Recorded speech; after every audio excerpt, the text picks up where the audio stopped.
আসসালামু আলাইকুম। আশা করি সবাই ভালো আছেন, সুস্থ আছেন এবং এই মুহূর্তে বাসায় আছেন।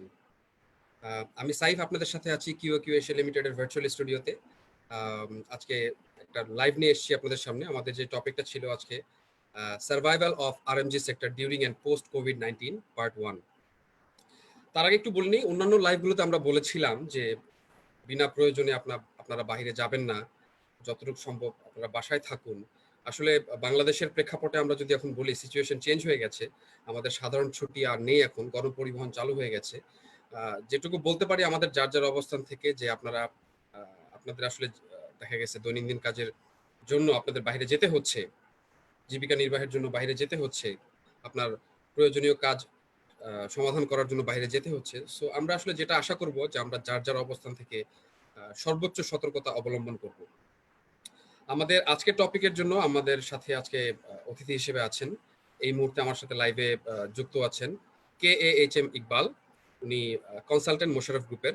আমাদের সাথে আছেন MD Tajdikul Alam, general manager marketing and merchandising knit Asia limited. আমাদের আরেকজন অতিথি Noore E Khan, general manager human resource Hamim group. আমরা ওনার জন্য ওয়েট করছি। উনি আমাদের সাথে খুব দ্রুতই সংযুক্ত হবেন।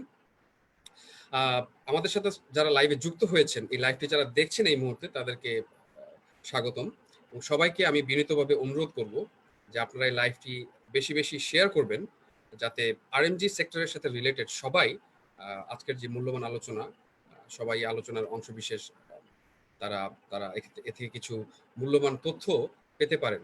এবং পাশাপাশি আমাদের সাথে যারা অতিথি হিসেবে আছেন আজকে, তাদেরকেও বিনীতভাবে অনুরোধ করব যে আপনারা যদি আজকের এই লাইভটি আপনাদের ফেসবুক প্রোফাইল, আপনাদের সোশ্যাল মিডিয়া প্রোফাইলে যদি আপনারা শেয়ার করেন, আপনাদের যারা ফ্যান ফলোয়ার আছেন তারা অবশ্যই এই লাইভটি দেখতে পাবে এবং তাদের কোনো কোশ্চেন থাকলে, কোনো মতামত থাকলে, কোনো মন্তব্য থাকলে আমাদের ফেসবুক পেজে সেটি প্লেস করতে পারবে। এবং দর্শকদেরকেও আমি অনুরোধ করব যে আপনারা আমাদের ফেসবুক পেজে এই লাইভটি চলাকালীন সময়ে আপনাদের কমেন্ট করবেন। আপনাদের কোনো কোশ্চেন থাকলে সেগুলো করবেন। আমরা যতটুকু সম্ভব এই কোশ্চেনগুলো আমাদের অতিথিদের কাছে প্লেস করার সর্বাত্মক চেষ্টা করব। আমাদের যে টপিকটা ছিল আজকে যে survival of RMG sector during and post COVID-19. আমরা জানি যে আমরা একটা ওয়ার্ল্ড ক্রাইসিসের মধ্যে দিয়ে যাচ্ছি। সো বাংলাদেশের রেডিমেড গার্মেন্ট সেক্টরের কথা যদি বলি, আমাদের একটা গোল ছিল যে 2021 এর মধ্যে আমরা 50 বিলিয়ন এক্সপোর্ট টার্গেট ছিল আমাদের একটা, যেটা নাকি অ্যাপারেল এক্সপোর্টের মানে ওয়ার্ল্ড মার্কেটে যে অ্যাপারেল এক্সপোর্ট তার 8 থেকে 10% কাভার করবে।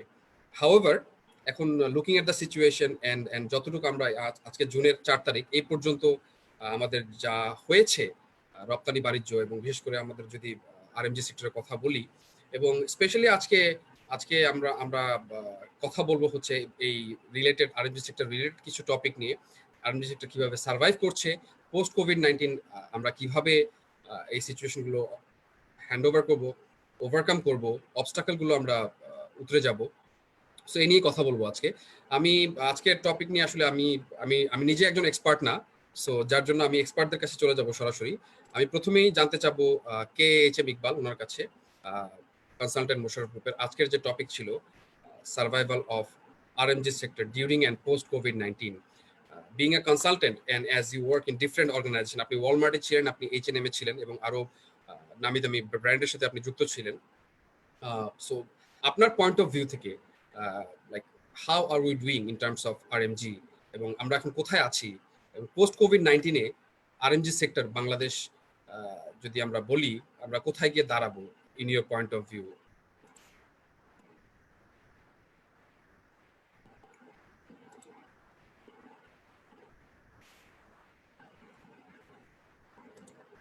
জি মিস্টার KAHM ইকবাল। জি, ধন্যবাদ সাইফুল। আপনার অনুষ্ঠানে কথা বলার সুযোগ করে দেওয়ার জন্য অসংখ্য ধন্যবাদ। তো আমরা সংক্ষিপ্তভাবে বলার চেষ্টা করছি এবং খুব সিম্পল ভাষায় বলার চেষ্টা করছি যাতে সবার জন্য বুঝতে সুবিধা হয়। তো আরএনজি সেক্টরটাকে আমরা বলি যে আমাদের বাংলাদেশের এক্সপোর্ট ইনকামের লাইফলাইন। আমাদের এক্সপোর্ট ইনকামের 85% গার্মেন্টস এর থেকে আসে। তো আরো সহজভাবে বললে পরে আমরা তৈরি পোশাক বাইরে দেশে পাঠিয়ে দিই, তো সেখান থেকে আমাদের দেশে টাকা চলে আসে পেমেন্ট হিসাবে। সেইখান থেকে আমরা প্রায় 40 লক্ষ শ্রমিকের ভরণ পোষণের ব্যবস্থা হয় এবং তার সঙ্গে সঙ্গে আমাদের যে ফ্যাক্টরি যে চলে সেইখানে অর্থনৈতিক কর্মকাণ্ড চলে, ফ্যাক্টরি রান করার পরে সেখানে যদি কিছু উদ্বৃত্ত থাকে তো সেইখান থেকে আমাদের জিডিপি সমৃদ্ধ হয়, আমাদের ফাইন্যান্স ইকোনমি সেগুলো সমৃদ্ধ হয়। বেসিক্যালি এটার মাধ্যমে আমি বলতে চাচ্ছি আমাদের আরএনডি সেক্টরে আমি দুটো মেইন ভাগে ভাগ করতে চাই। আমরা তো সার্ভাইভাল নিয়ে কথা বলছি। তো একটা হচ্ছে যে আমাদের শ্রমিক পার্ট, আরেকটা হচ্ছে যে আমাদের কারখানা বা আমাদের তার সঙ্গে আমাদের মালিক পক্ষ তারা হতেছে যুক্ত। তো আমি খুব সংক্ষেপে শ্রমিক পক্ষটাকে আগে প্রথমে টাচ করছি যে তাদের কিভাবে সার্ভাইভাল হবে এই পরিস্থিতিতে। আপনারা বিভিন্ন নিউজ আপনারা পত্র পত্রিকায় বিভিন্ন মিডিয়ায় দেখছেন।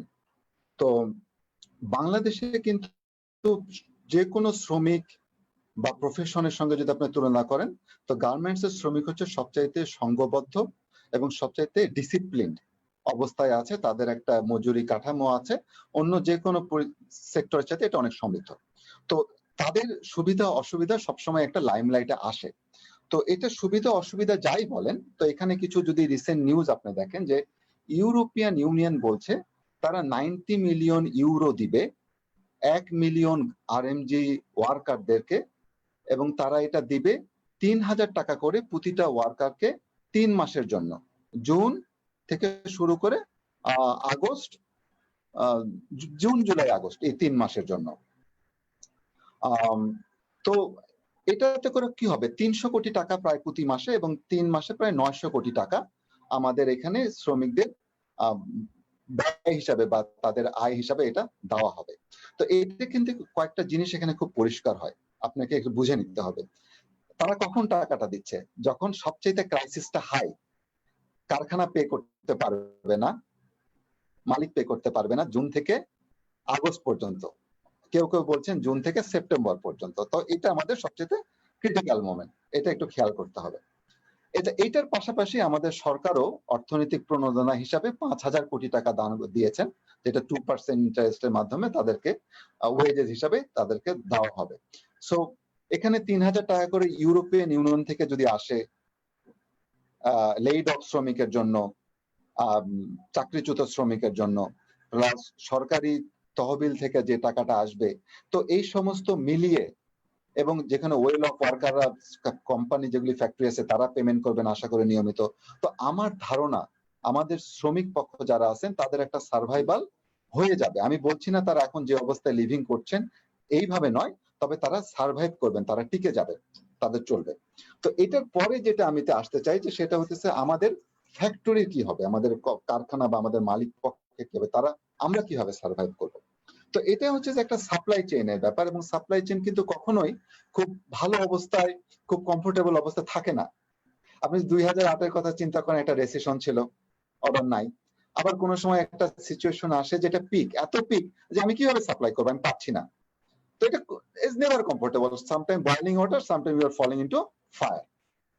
তো আমাদের একপাশে রয়েছে সাপ্লাই চেইনের হচ্ছে র ম্যাটেরিয়াল সাপ্লায়ার, আমরা মাঝখানে প্রোডাকশন করি, আর আমাদের এক সাইডে আছেন আমাদের রিটেইলার যাদের কাছে আমরা জিনিসগুলো সরবরাহ করি।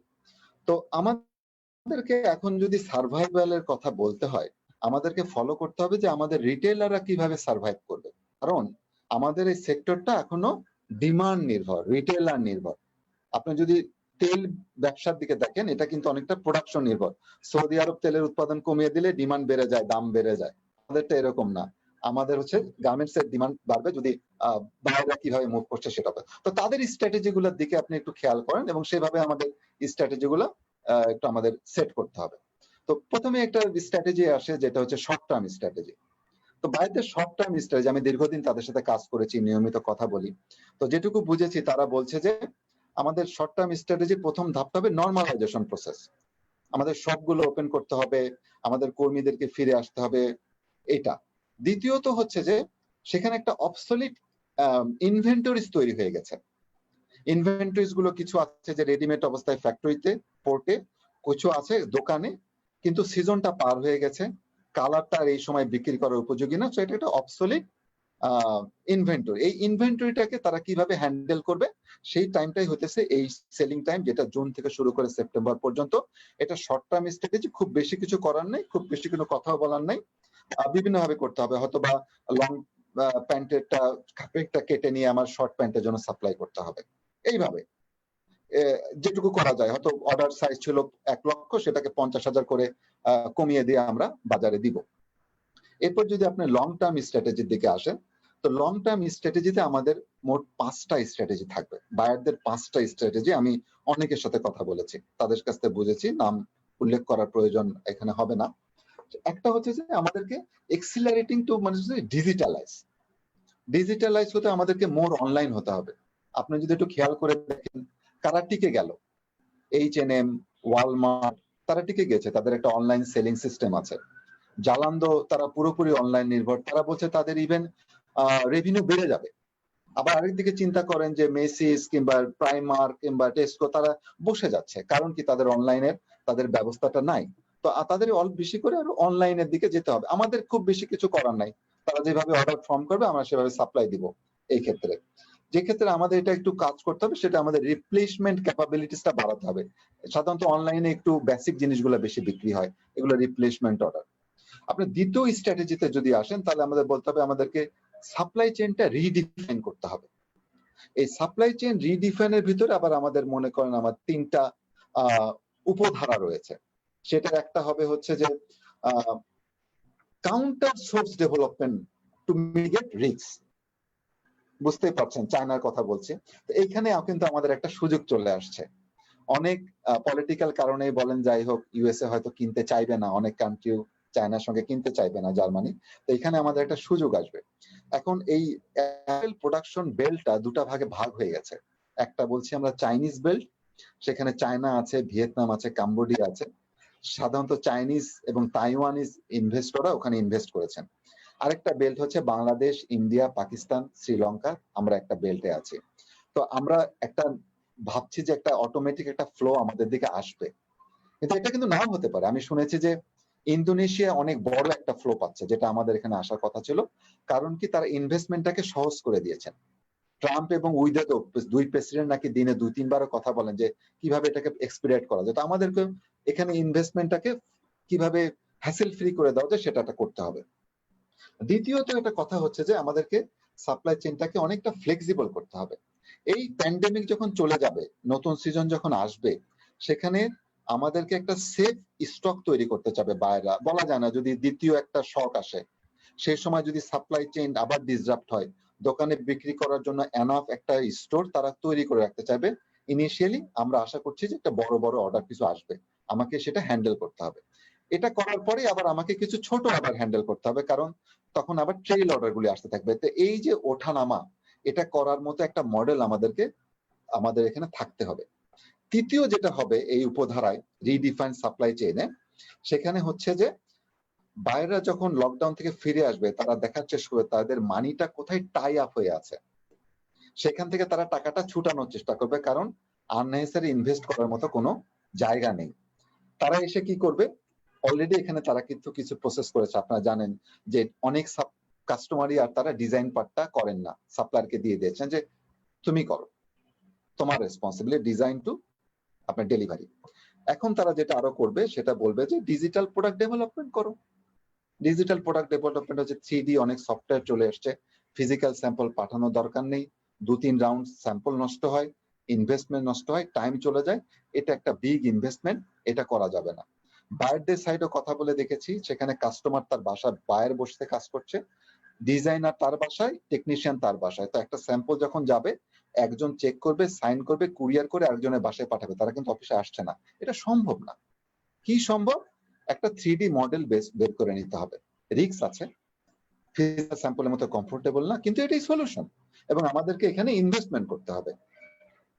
আপনার এই ডিজিটালাইজেশন এবং এই টেকনোলজির মধ্যে প্রোডাক্ট ডেভেলপমেন্টের মধ্যে আমাদেরকে ইনভেস্টমেন্ট করতে হবে, 3টা জিনিস। তৃতীয়ত যদি একটা বলেন লং টার্ম স্ট্র্যাটেজির মধ্যে যে স্ট্র্যাটেজিটা আসবে, সেটা হচ্ছে যে আমাদেরকে ওয়ার্ক প্লেসটা রিইনভেন্টিং করতে হবে। আপনারা দেখেছেন যে আমরা কিভাবে কাজ করেছি।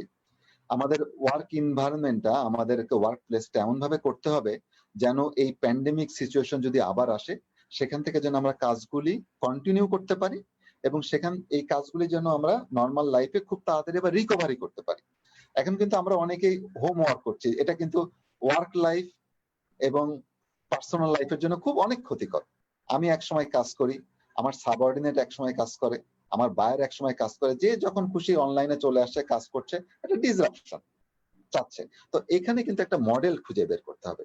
আরেকটা বের করতে হবে যে এই সিচুয়েশনের ভিতরেই কারা ভালো করে কাজ করলো, কোন কোম্পানিটা, কোন কাস্টমারটা, কোন লিডার তার টিমকে এনগেজ রাখতে পেরেছে, তারা কি মডেলে কাজ করেছে। তো ওই মডেলগুলো আমাদেরকে বের করে নিয়ে আমাদেরকে একটা ওয়ার্ক প্লেস আমাদেরকে একটা রিইনভেন্ট করতে হবে, আমরা কিভাবে কাজ করবো। কারণ অফিসে আমরা বলতে পারছি না শিওর করে যে অফিসে আবার কন্টিনিউ কাজ করতে পারবো কিনা। মাস্ক মুখে দিয়ে আপনি কতক্ষণ আপনি ফ্রিলি কাজ করতে পারবেন, এটা সম্ভব হয় না। 4 নাম্বার যে পয়েন্ট আসে সেটা হচ্ছে আমাদেরকে ফিউচারের জন্য আমাদেরকে ম্যানেজ করতে হবে বা ফিউচারের জন্য তৈরি হতে হবে। এই ব্যাপারটা কিরকম? Business has to B as usual, এর বিকল্প নেই। Business has to B as usual. একটু লক্ষ্য করে শুনবেন। এটা ব্যাপারটা কি?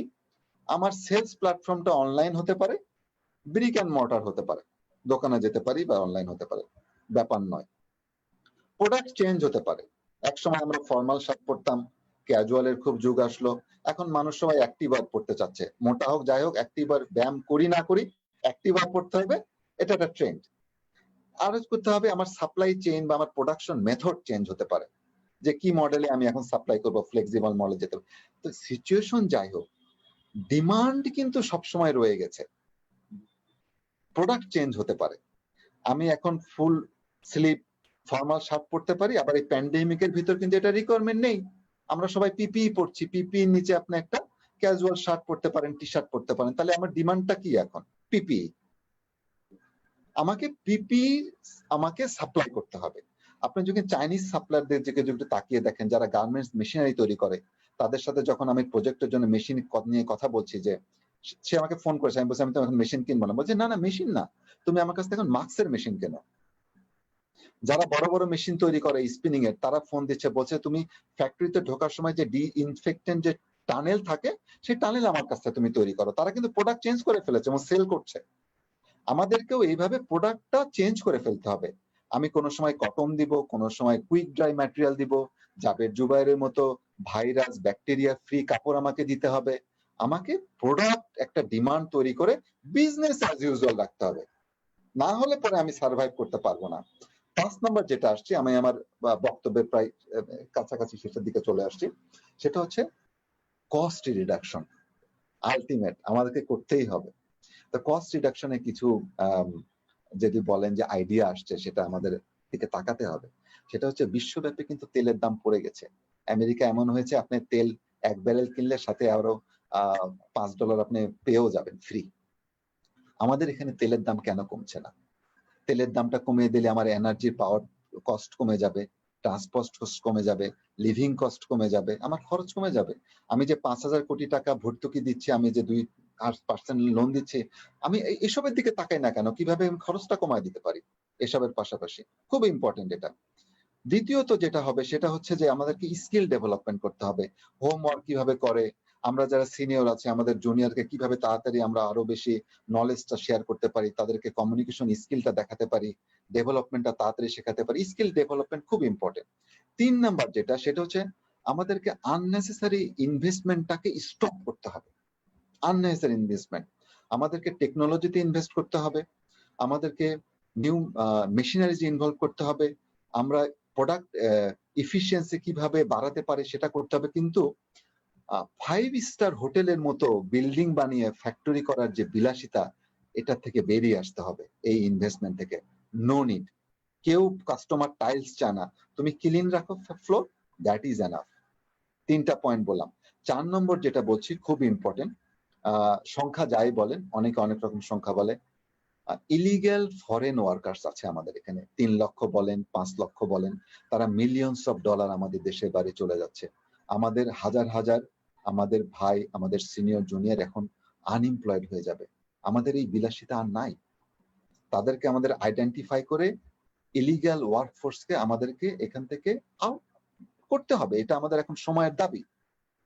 5 নম্বর যেটা আমি বলছি সবচেয়ে বেশি ইম্পর্টেন্ট আমরা মনে করি, আমাদের পেমেন্ট টার্মটাকে সিকিউর করতে হবে। পেমেন্ট টার্ম, দেখেন একটা সিচুয়েশন কি হয়েছে, গার্মেন্টস বানিয়েছি, বায়ার বলছে যে পেমেন্ট দিব না, পারবো না, আমার টাকা নেই। এটা কি হলো? আমার পেমেন্ট সিকিউর হলো না। এইভাবে পারবো? সরকার আমাকে হেল্প করতে পারবে একবার দুবার, ইউরোপিয়ান ইউনিয়ন করতে পারবে একবার দুইবার। ভবিষ্যতে যদি আবার এরকম হয় কে তাকাবে? আমি কি বারবার সাহায্য পাবো? তো আমাদেরকে এমন একটা পেমেন্ট টার্ম এখানে আমাদেরকে ডেভেলপ করতে হবে যে যেটা সাপ্লায়ারকে একটা প্রোটেকশন দেয়। এটা কিন্তু আমি কিংবা তাসদিক সাহেব তার ফ্যাক্টরিতে আলাদা করে ডেভেলপ করতে পারবো না। আমি যদি বলি আমার টি-শার্টের দাম $2, তাসদিক সাহেব যদি বলেন $2, আমি চাইবো এলসি, তাসদিক সাহেব চাইবেন হতেছে যে ওপেন অ্যাকাউন্ট। অর্ডার ওখানে চলে যাবে। আমাদের নিড আছে, আমরা গ্রেডি, আমরা পারবো না কন্ট্রোল করতে। সরকারকে এগিয়ে আসতে হবে যে তুমি বাংলাদেশে যদি অর্ডার প্লেসমেন্ট করতে চাও, এখানে একটা মেকানিজম করতে হবে যে তুমি একটা কিছু এখানে কোনো ফিক্সড ডিপোজিট রাখো, যেখান থেকে তুমি যদি তুমি ফেইলার হও তাকে তোমাকে এখান থেকে দিতে হবে। আমি বলছি না এটা সলিউশন, বাট একটা মেথড ডেভেলপ করতে হবে। এটা ব্যাংকাররা বলতে পারবেন যে কিভাবে করবেন। আবার বাংলাদেশ গভর্নমেন্ট কি একা পারবে এটা? তাও পারবে না। আমাদের বেল্টে যারা আছেন, Bangladesh, India, Pakistan, Vietnam, Cambodia, আমাদেরকে একসাথে বসে থেকে একটা সিচুয়েশন তৈরি করতে হবে যে তুমি যদি আমাদের এই রিজিয়নে তুমি অর্ডার প্লেস করতে চাও, আমাদের এখানে পেমেন্টের এইরকম একটা সিকিউরিটি ডেভেলপ করতে হবে, যাতে করে এরকম সিচুয়েশন হলে পরে আমি যেন একটা পেমেন্ট যেন আমি পেয়ে যাই, তোমার দিকে যেন আমার তাকিয়ে থাকতে না হয়, এই মুস্তাফিজ সাহেবের মতো যেন অনলাইনে এসে কানতে না হয়। তো এই ব্যাপারগুলি আমি বলেছি, একটা শর্ট টার্ম স্ট্র্যাটেজি বলেছি, লং টার্ম স্ট্র্যাটেজি বলেছি, 5টা। এগুলো আমার মনে হয় যে একটা সার্ভাইভালের পথ আমাদের আফটার প্যান্ডেমিক। আমরা যত তাড়াতাড়ি এই লাইনে গুলো আসতে পারি, ইনশাল্লাহ আমরা সার্ভাইভ তাহলে আমরা করতে পারবো। ধন্যবাদ সাহেব। অনেক ধন্যবাদ mister K H M Iqbal, আপনাকে আপনার মূল্যবান স্টেটমেন্টের জন্য। আমি অত্যন্ত আনন্দের সাথে জানাচ্ছি আমাদের সাথে লাইভে সরাসরি এখন আছেন মিস্টার নূরে E Khan, general manager human resource, Hamim group. Mister খান, শুনতে পাচ্ছেন আপনি আমাকে?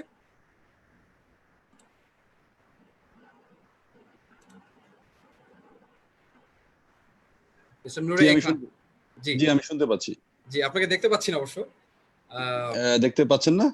জি না। অবশ্য বাসায় তো মানে কেমন আছেন আপনি? খুবই, জি আলহামদুলিল্লাহ পারফেক্ট। অনেক ধন্যবাদ। কি খুব অনেক ধন্যবাদ বাজে আপনার। দেখাচ্ছে কিনা? জি, খুব জি, জি, বাজে এখন দেখাচ্ছে এখন কিনা? দেখতে পাচ্ছি। অনেক ধন্যবাদ আপনি আমাদের সাথে যুক্ত হয়েছেন। আমি জানি আপনি আসলে ব্যস্ত ছিলেন আপনার অফিসিয়াল কাজে। বাট তারপর জি, অনেক, অনেক জি, ধন্যবাদ। আপনার কাছে আমি আজকের টপিক এবং অত্যন্ত গুরুত্বপূর্ণ একটি কোয়েশ্চেন নিয়ে আসছি। বাট জি। তার আগে আমি চলে যাব হচ্ছে এমডি তাসদিকুল আলম ওনার কাছে, general manager marketing and merchandising, knit Asia limited. আপনার কাছে আজকের টপিক সম্পর্কে যে আমার জানার ছিল, অবশ্যই আপনি আপনার পয়েন্ট অফ ভিউ থেকে বলবেন survival of RMG sector during and post COVID-19. পাশাপাশি আমাদের একটু আগে আমাদের কে এইচ এম ইকবাল সাহেব উনি বললেন যে digitalization plus owner point of view থেকে উনি কিছু পয়েন্ট আমাদের সামনে রেখেছেন। আপনি কি ওনার সাথে একমত? এবং যদি একমত হন তাহলে আমরা আসলে কিভাবে এগুলো বাস্তবায়ন করতে পারি, খুব সংক্ষেপে যদি আমাদেরকে বলেন মিস্টার তাজদিকুল আলম।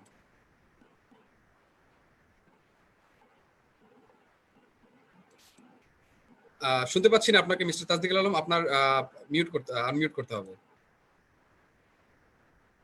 আপনি কি শুনতে পাচ্ছেন আমাকে? হ্যাঁ, শুনতে পাচ্ছি। জি, শুনতে পাচ্ছি। ধন্যবাদ সাইফ ফর ইনভাইটিং মি সময় উপযোগী একটা টপিকে ডিসকাশন করার জন্য। আহ, ইকবাল ভাই যে কথাটা বললো যে ডিজিটাইজেশনের যে ব্যাপারটা, আসলে এই ডিউরিং কোভিড আমরা কি করলাম, আমরা মোস্টলি ফ্যাক্টরিতে যারা ছিলাম আমরা এন্ড মাস থেকে প্রায় এন্ড এপ্রিল থেকে মে মাসটা টোটালটা আমরা উই ওয়ার্ক ফ্রম হোম। তো ফার্স্ট জিনিস আমরা যেটা এটা থেকে দেখলাম যে আমাদের যেটা ছিল, আমাদের একেবারে ফিজিক্যাল প্রেজেন্স থেকে আমরা কাজগুলো করতাম ফ্যাক্টরিতে। ফিজিক্যাল প্রেজেন্স, আমাদের একটা বিলিভ ছিল যে আমি যদি ফ্যাক্টরিতে উপস্থিত না থাকি, আমি যদি আমার ওয়ার্ক প্লেসে উপস্থিত না থাকি, তাহলে কোনো কাজ আগাবে না, বা কি করব, আমি আমার টিমের থেকে বিচ্ছিন্ন, আমি কিভাবে কাজটা করব। তো এই কোভিডের সময় আমরা কি করলাম, আমরা বাসায়, আমরা যারা কাজ করি, আমি যেহেতু ফ্যাক্টরিতে, আমি ফ্যাক্টরি পয়েন্ট অফ ভিউ থেকে বলছি, আমরা যারা ফ্যাক্টরিতে কাজ করি, আমরা অনেক লোক নিয়ে কাজ করি, একসাথে একসাথে কাজ করি। এবং আমি যেটা বললাম যে আমরা মনে করি যে আমি যদি সবার সাথে বসে না থাকি, সবাইকে নিয়ে কাজ না করি, তাহলে আমার কোনো ডিরেকশন দেওয়া পসিবল না, কোনো গোল অ্যাচিভমেন্ট পসিবল না, অনেক কিছু পসিবল না। এই কোভিডে আমরা কি করলাম, আমি বাসায়, আমার যে কাস্টমার সে আমার আরো আগে থেকে বাসায়, সে এখনো বাসায়, আমরা এখনো ফ্যাক্টরিতে যাচ্ছি, সে এখনো বাসায়। তো এর মধ্যে আমাদের সব অ্যাক্টিভিটিস চলছে, আমাদের কমিউনিকেশন চলছে, আমরা ডে টু ডে কি করছি সব আপডেট চলছে, মেইলে চলছে। প্রত্যেকটা দিন আমাদের কি হচ্ছে, আমরা প্রত্যেকটা দিন অ্যানালাইজ করছি যে যদি কালকে ফ্যাক্টরিটা খোলে তাহলে আমরা কি করব? যদি পরের সপ্তাহে ফ্যাক্টরিটা খোলে তাহলে আমরা কি করব? তারপরের সপ্তাহে ফ্যাক্টরিটা খোলে তাহলে কি করব আমরা? দেন আমরা ফার্স্টে কি করলাম, আমরা যে একটা পর্যায়ে আমাদের যে স্যাম্পলস গুলো রেডি ছিল বা আমরা কি করলাম, এই স্যাম্পল গুলো আমরা যখন আবার খুললাম তখনও কাস্টমার হচ্ছে বাসায়। আমরা কি করলাম, এই স্যাম্পল গুলা কাস্টমারের বাসায় কুরিয়ার করলাম। তারা ইভেন যারা ফিড দেখে, আপনি এই টার্মের সাথে পরিচিত কিনা, তারা ম্যানিকুইন বা ডামিতে পরে ফিডটা চেক করে, তারা এটা বাসায় নিয়ে গেছে। নিয়ে যেয়ে তারা ওইখান থেকে চেক করে আমাদেরকে কমেন্ট দিচ্ছে, নেক্সট প্রসিডিং গাইড করছে। তো সবাই আমরা ঘরে থেকে কাজ করছি, কিন্তু সমস্যাটা যেটা হচ্ছে, আমরা কোনো হার্ড সাবস্টেন্স ছাড়া আমরা কোনো ডিসিশন নিচ্ছি না। আমার স্যাম্পল পাঠাতে হচ্ছে, সে ওখানে স্যাম্পলটা বাসায় রিসিভ করছে। আপনি জানেন ডিউরিং কোভিড কোরিয়ার যাচ্ছে না, কোরিয়ার আমাদের দেশ থেকে কোরিয়ার যখন আমরা ছাড়ছি দেখলাম যে দিল্লিতে এটা ওয়েট করছে, দেখলাম কখন হংকং এ ওয়েট করছে, আমাদের দিন পার হয়ে যাচ্ছে। সো কি হচ্ছে, আমরা হার্ড সাবস্টেন্সের জন্য ওয়েট করছি। তো যেই ব্যাপারটা ইকবাল ভাই বললো, যেটা আমরা তখন কি করছি, আমাদের বেশ কিছুদিন আগে থেকে একটা ইয়ে ছিল, একটা 3D তো অনেক আগে থেকে আসে এই টেকনোলজিটা।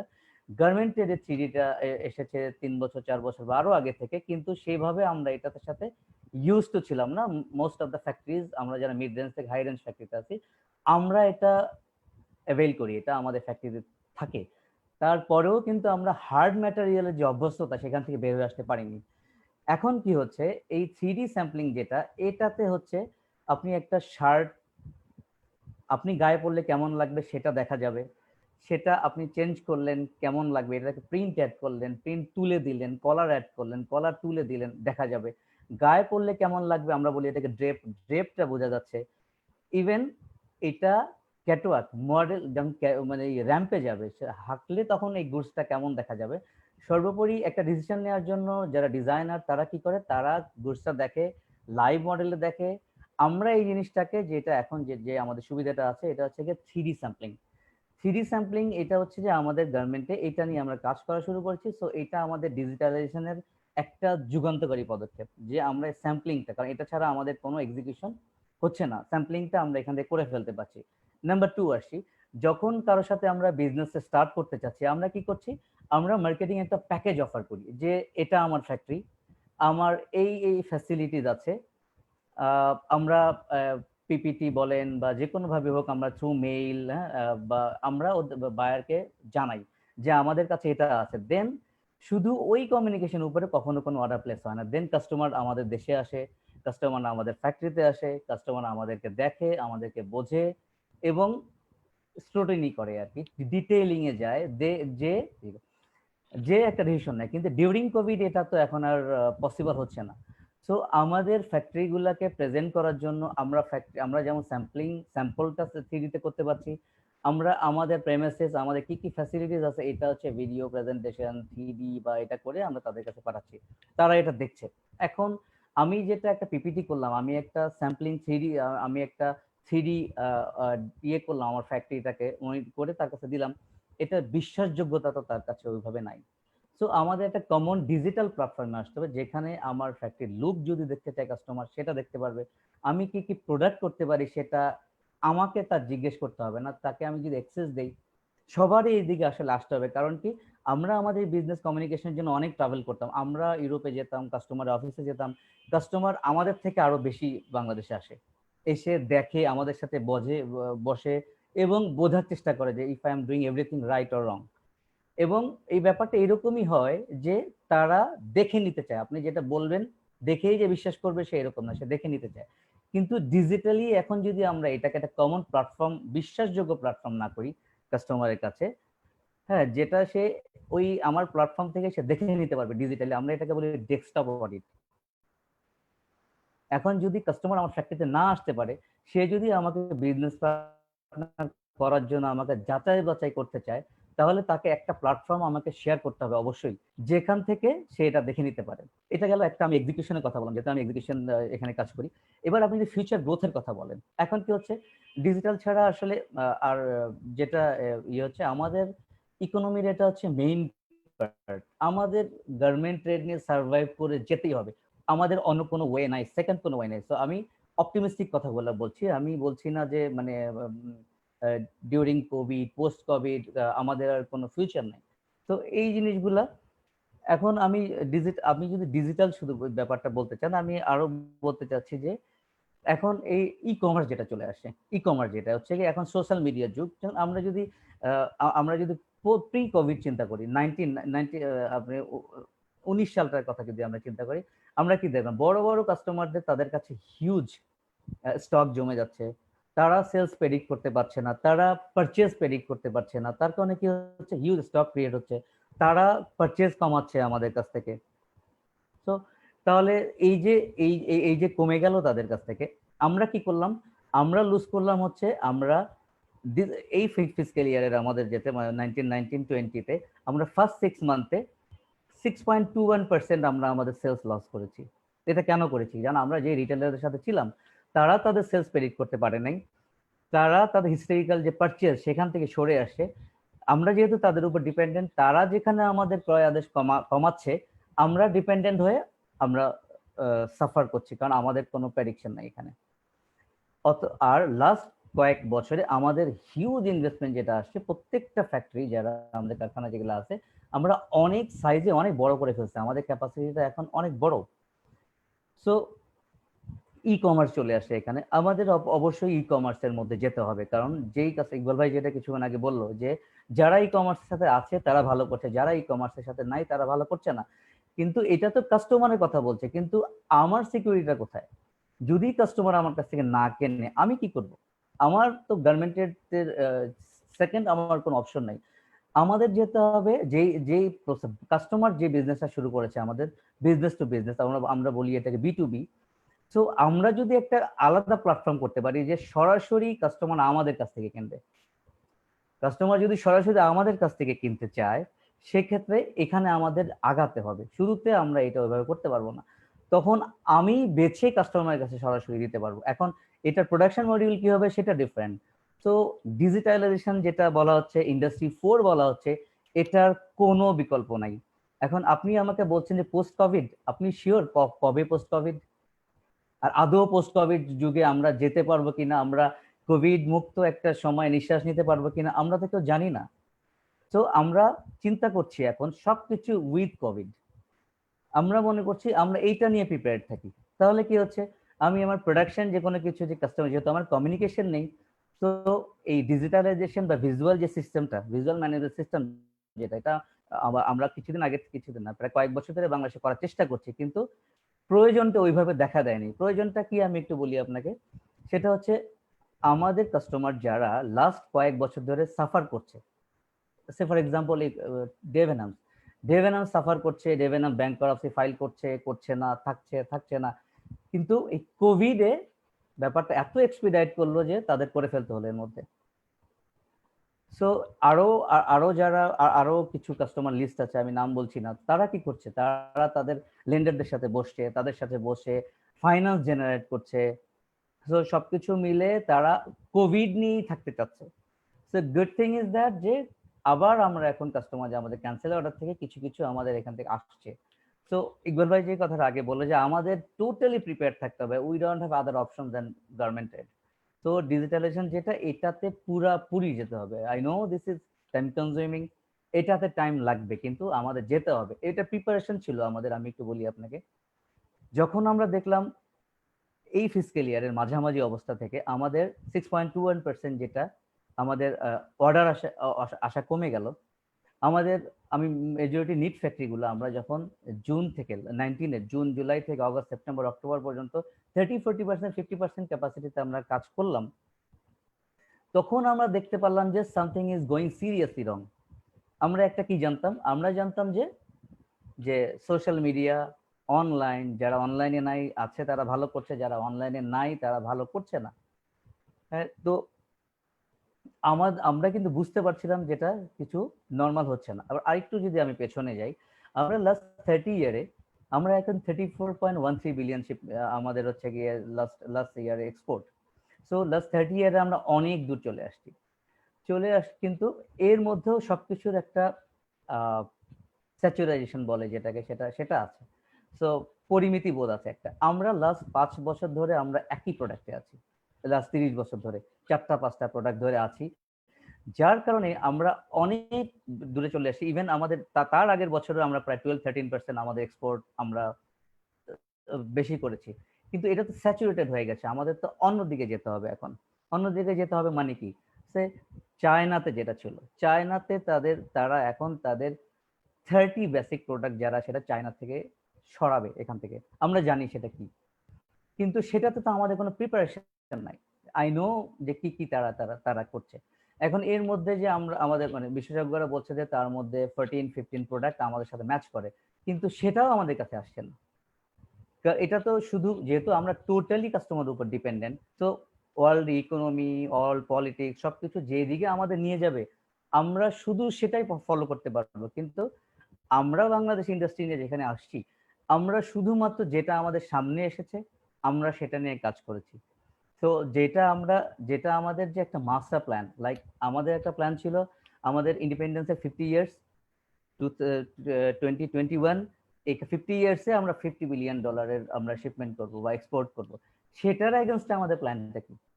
সেটার এগেনস্টে তো আমাদের কোনো এমন কোনো প্ল্যান ছিল না যে আমরা কোথায় এখন আছি, আমরা কোথায় থাকবো, কোথায় যাচ্ছি। যদি এই কোভিডও যদি ইন্টারাপ্টেড না করতো আমাদেরকে, আমরা কিন্তু 50 মিলিয়নের জন্য উই আর নট প্রিপেয়ার্ড। কারণ আমাদের হাতে যেটা আসছে আমরা পাচ্ছি, আমরা দুহাত ভরে নিচ্ছি, আমরা হ্যাপি থাকছি। আমরা 10 ইয়ার্স, 20 ইয়ার্স, 30 ইয়ার্স, 50 ইয়ার্স আমরা তো এমন কোনো প্ল্যান করছি না, যার কারণে আমরা এখানে মানে ওই লক্ষ্যের দিকে আমরা যাচ্ছি না।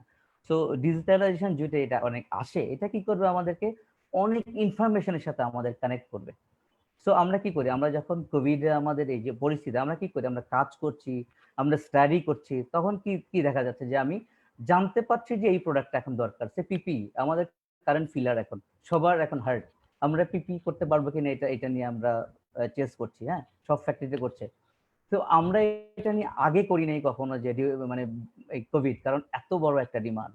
কিন্তু আমরা যখন চাইলাম যে আমরা এই পিপিইর জন্য ফ্যাব্রিক কিনতে পারবো কিনা, আমরা যখন চায়নাতে চেক করলাম, চায়না বলছে যে আমার কাছে 2 মিলিয়ন পিসেস পিপিই রেডি আছে, তোমার দরকার পড়লে ডিরেক্ট নিতে পারো। তারা বলছে আমার কাছে যে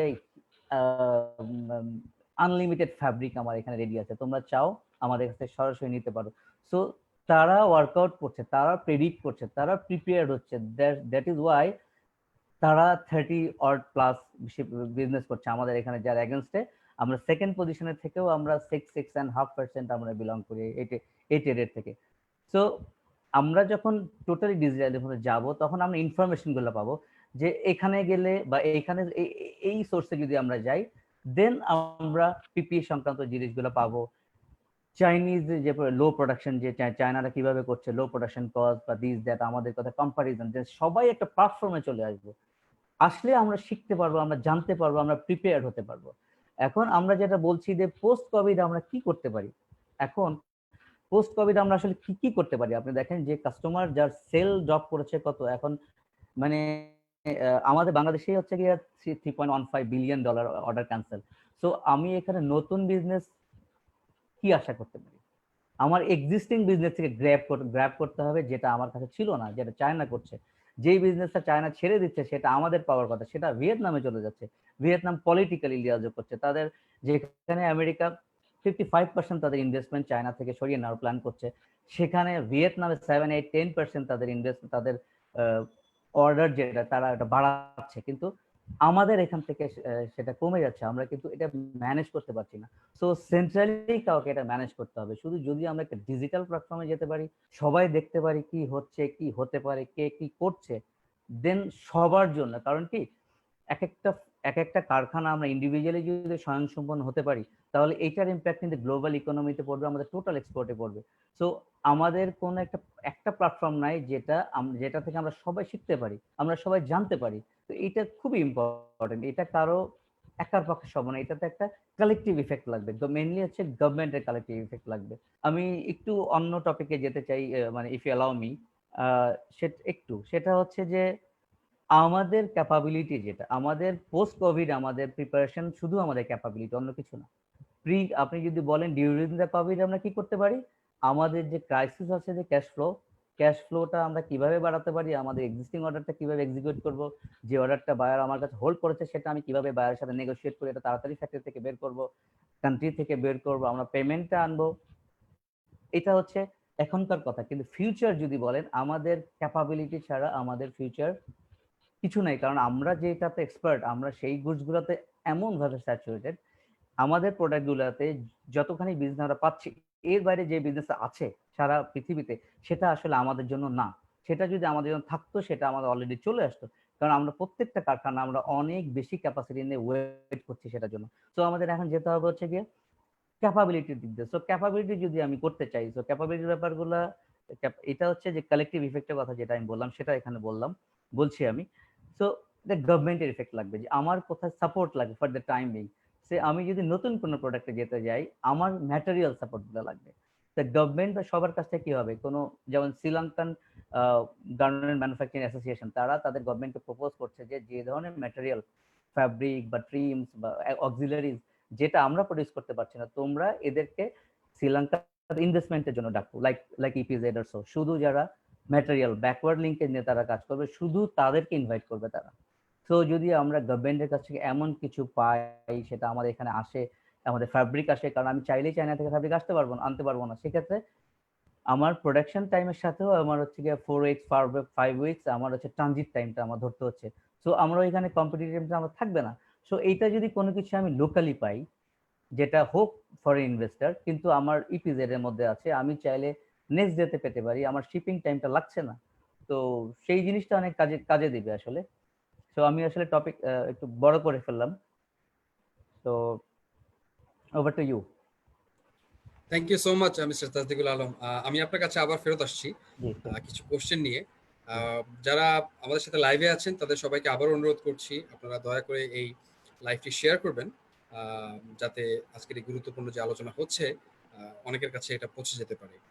আমরা চলে যাব হচ্ছে এখন Noore E Khan, general manager human resource for Hamim group, ওনার কাছে আমার কোশ্চেন থাকবে হচ্ছে যে আজকে আপনি অলরেডি শুনেছেন মিস্টার KAHM ইকবাল ওনার পয়েন্ট অফ ভিউ থেকে, আপনি শুনেছেন তাসদিকুল আলম ওনার পয়েন্ট অফ ভিউ থেকে, marketing and merchandising point of view থেকে, and you are human resource management personal. So আজকের যে টপিক ছিল survival of RMG sector during and post কোভিড-19, আপনার পয়েন্ট অফ ভিউ থেকে আমি এই ব্যাপারে কিছু জানতে চাচ্ছি। পাশাপাশি আপনার কাছে আমার একটা কোশ্চেন, অনেক গুরুত্বপূর্ণ একটি কোশ্চেন আছে। আমাদের আজকে পত্রিকায় প্রথম আলোর পত্রিকায় আজকে একটি নিউজ আমরা দেখতে পেয়েছি সবাই।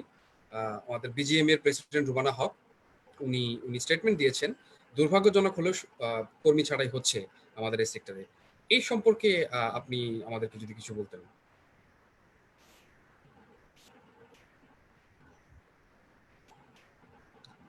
জি মিস্টার নুরে এখান, আপনার আনমিউট করে নিতে হবে। জি জি আমি মেবি অ্যাক্টিভ আছি, রাইট? শুনতে জি পাচ্ছেন জি সবাই? জি জি জি জি শুনতে পাচ্ছি। আচ্ছা, ধন্যবাদ আপনাকে সাহেব ভাই, আপনি খুব চমৎকার করে বেশ কিছু প্রশ্ন করলেন। আমি আলোচনা শুনছিলাম, খুব ভালো লাগতেছিল যে এই মার্কেটের যারা প্রমিনেন্ট বা যাদের চমৎকার অ্যাকসেপ্টেবিলিটি আছে, তারা খুব প্র্যাকটিক্যাল এবং প্রয়োজনীয় বিষয়গুলো নিয়ে আলোচনা করছিল। তো সেক্ষেত্রে আমি যেটা আমাকে স্পেসিফিকলি কয়েকটা প্রশ্ন করেছেন, তার মধ্যে একটি প্রথমে শেষে যে প্রশ্ন করলেন সেটাই আমি একটু আলোচনায় আসি। যদি আপনি বলেন যে আমাদের বিজিএম এর প্রেসিডেন্ট রুবানা হকের আজকে যে স্টেটমেন্ট দিয়েছে পত্রিকাতে তার বিষয়ে, তো এখানে একটু বলে রাখা ভালো, যেহেতু আমি এখনো জব মার্কেটে আছি, সো খুব ডিরেক্ট কিছু বলাটা শোভনীয় হবে না, বা বলেও লাভ হবে না। সবচেয়ে বড় কথা যেটা, আমি না হয় বললাম কিন্তু আলটিমেটলি কোনো রেজাল্ট আসবে না, যা হবার তাই হবে বেসিক্যালি। তারপরেও আলোচনা, যেহেতু সিনিয়র সিটিজেন, সেই হিসেবে আমাদের কিছু সমাজের প্রতি দায়বদ্ধতা থেকে সিএস এর দিকে তাকালেও বা আমাদের টোটাল জনগোষ্ঠীর দিকে তাকালে কিছু না কিছু বিষয় ডেফিনেটলি আমাদের বলতে হয়। তো আমি সেই জায়গাটায় বলতে চাচ্ছি আপনাকে যে আলটিমেটলি আমি যে টপিকটা বলবো বা যে কথাটা বলবো, সেটা হচ্ছে খুব স্পষ্ট।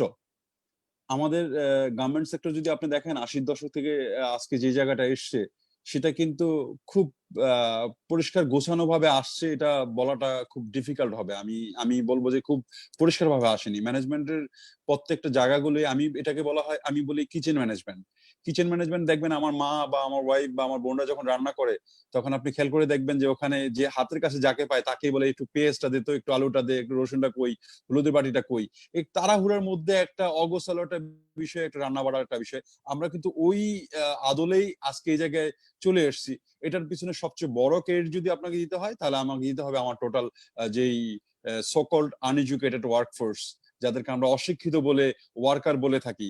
আমি খুবই কষ্ট পাই ওয়ার্কার শব্দটা ইউজ করতে। আমি কখনোই চাইনি আমার চাকরি জীবনে, আমি যতগুলো জায়গায় চাকরি করে আসছি, Shanta, Square, Sonia, Envoy, right now Hamim, যত জায়গায় আমি চাকরি করেছি আমি কোথাও ওয়ার্কার শব্দটা ইউজ করতে চাই না, কিন্তু আমাদের ল বা আমাদের আইনের বইগুলোতে ওয়ার্কার শব্দটাই ব্যবহার করা।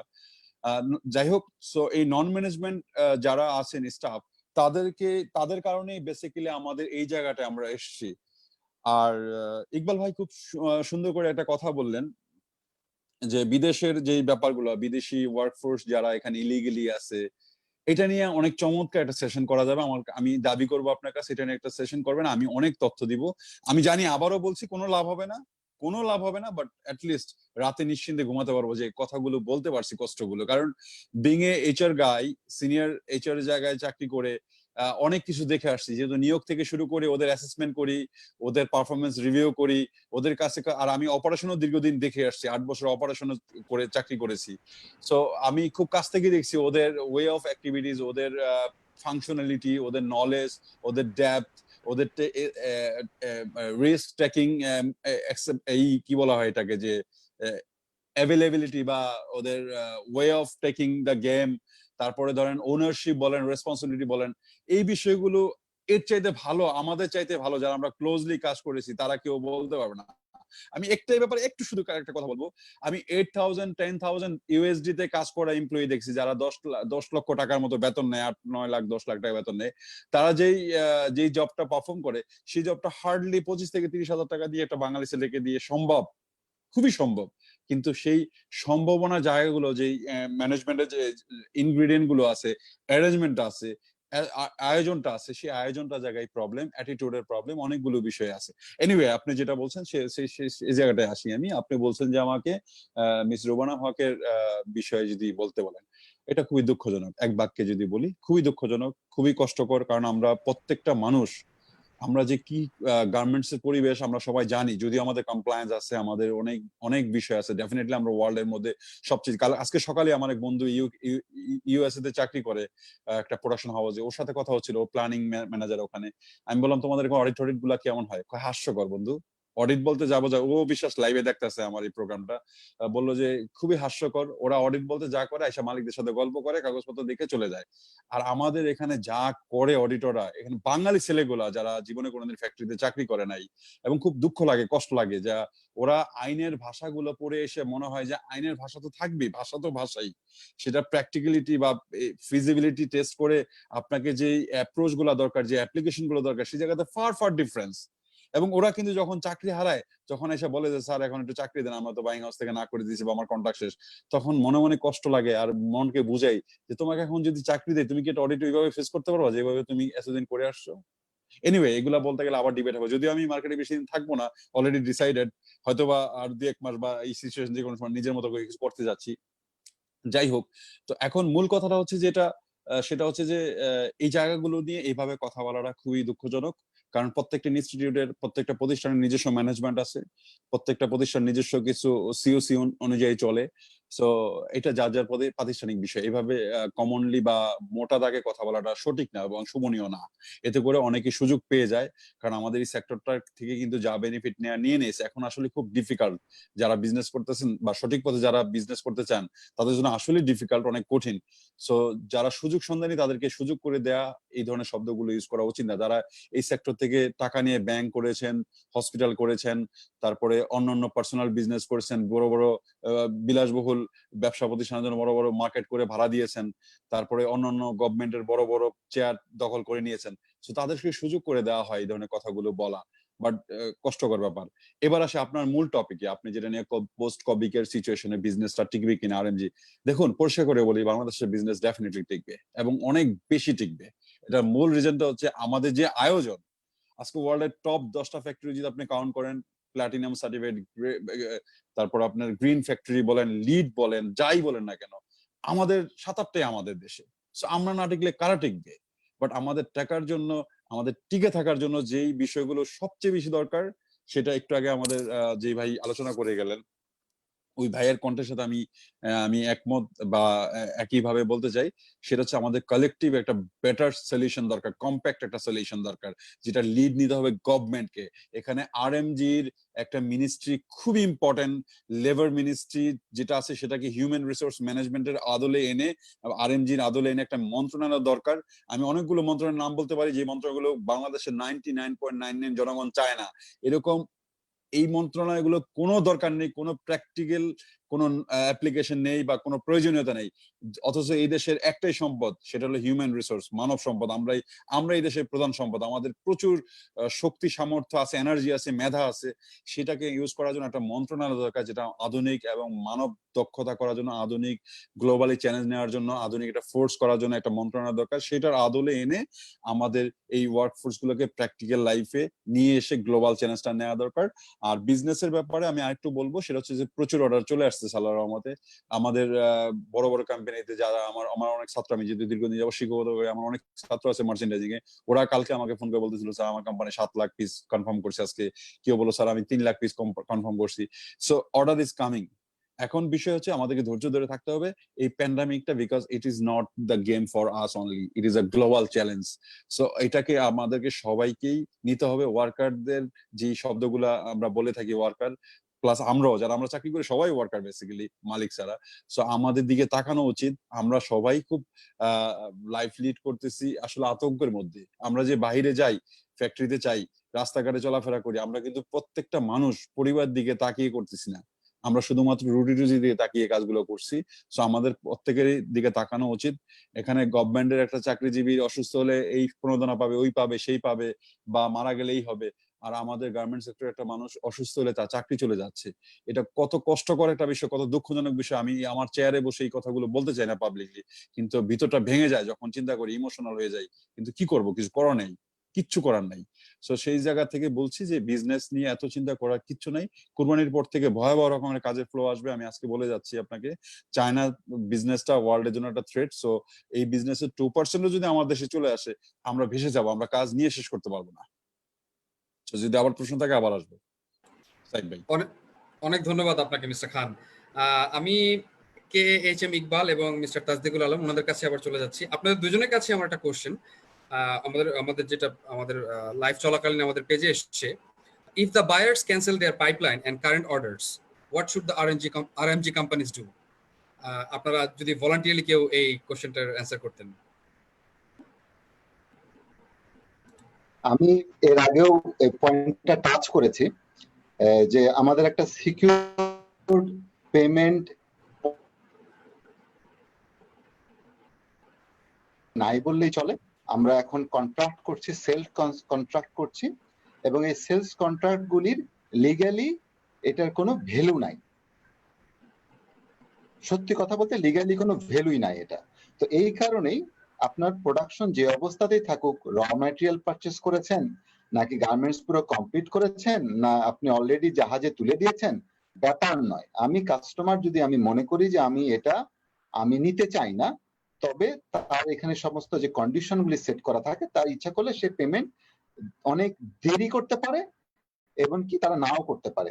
এবং এটা নিয়ে আপনি দেন দরবার করে খুব ভালো কিছু করতে পারবেন, আপনি সাহায্য প্রার্থী হতে পারেন ইউরোপিয়ান ইউনিয়নের কাছে, হেগ আদালতের কাছে, কিন্তু আপনি মামলা লড়তে পারবেন না, নাই। তো এই জন্য বলেছিলাম যে আপাতত এটাতে করা কিছু নাই। তো আমাদেরকে পলিসি ডেভেলপ করতে হবে, কান্ট্রি পলিসি, একটা যে পেমেন্ট সিকিউরিটি মেথড ডেভেলপ করতে হবে, যে আমাদের দেশে তুমি যদি অর্ডার করতে চাও তাহলে আমাদের এটা একটা কন্ডিশন, এবং এই কন্ডিশনটা ইন্টারন্যাশনাল ল এর সাথে আমাদের বাইন্ডিং করতে হবে, তাতে কেউ যেন পালিয়ে যেতে না পারে, আমরা যেন ইন্টারন্যাশনাল আদালতে যেতে পারি। আমি এটা বলেছি শুধু বাংলাদেশ গভর্নমেন্ট একাও পারবে না, আমাদেরকে বাংলাদেশ, ইন্ডিয়া, পাকিস্তান, ভিয়েতনাম এই সমস্ত সরকারকেও সাথে নিতে হবে, কারণ তারাও আমাদের মধ্যে একই ভুক্তভোগী। তাদের এই অবস্থা হয়েছে।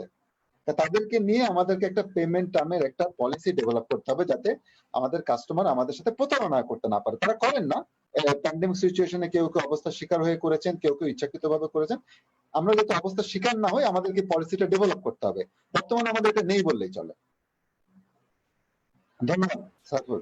জি, অনেক ধন্যবাদ মিস্টার তাজদিকুল আলম। আপনার কাছে আমি জানতে চাচ্ছি, আমাদের আরেকটা কোশ্চেন এসছে, খুব সংক্ষেপে আমাদের যদি বলেন, সময় স্বল্পতার কারণে খুব সংক্ষেপে যদি আমাদের এই কোশ্চেনটা আপনি অ্যান্সার করেন। As per discussion, big corporates are taking preparation in COVID situation, but what about small exporters who have not this infrastructure? How will small exporters survive?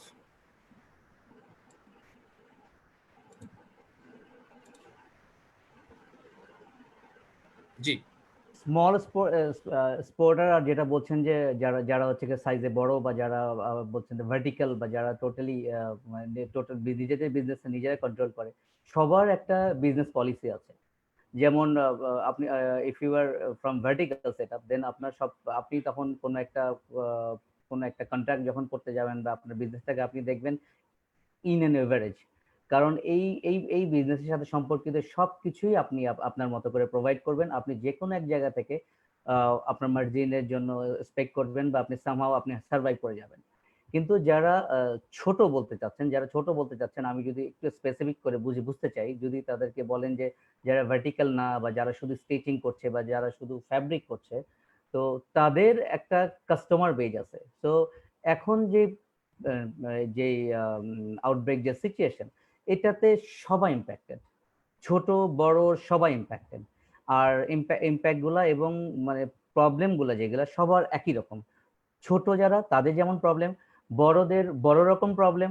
এখন সবচেয়ে বড় প্রবলেম যেটা আমাদের ফ্যাক্টরিগুলোতে, আমাদের কারখানাগুলোতে, সেটা হচ্ছে আমাদের ক্যাশ ফ্লো। আমরা এপ্রিল থেকে এপ্রিলে উই হার্ডলি শিপড এনিথিং। মে মাসে এন্টায়ার বাংলাদেশ থেকে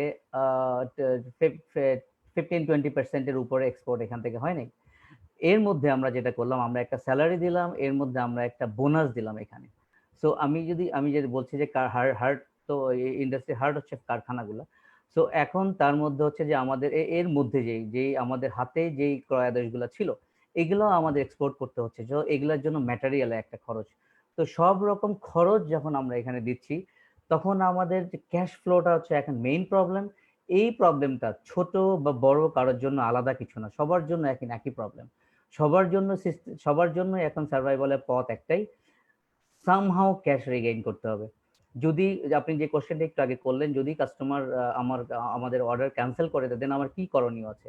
তার আগের কথাটা যেটা ইকবাল ভাই বললেন, সেটা বললেন যে আমরা সেলস কন্ট্রাক্টে কাজ করি। সেলস কন্ট্রাক্ট আসলে লিগ্যাল কোনো প্রসিজার না, এটা একটা, আমরা যখন পার্টনারশিপ, আমরা আমাদের কাস্টমারকে পার্টনার বলি, পার্টনারশিপে একটা এমন পর্যায়ে চলে যায়, সেটা এই সেলস কন্ট্রাক্ট দিয়ে আমরা বিজনেসটা করতে পারি।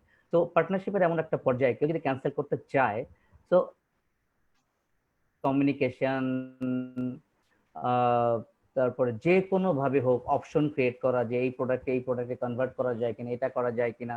ঠিক আছে, পেমেন্টের ক্ষেত্রে অনেকেই আমাদের কাছে এসছে যে যারা গুডস পেলেই পেমেন্ট দিত, তারা বলছে আমাকে হেল্প করো, 60 ডেজ পরে পেমেন্ট দিব। আমরা বলছি ওকে ফাইন, 90 ডেজ পরে। বা ফার্স্টে যারা বলছে যে আমরা নিতেই পারবো না, আমার কোনো পজিশন নাই, দেন আমরা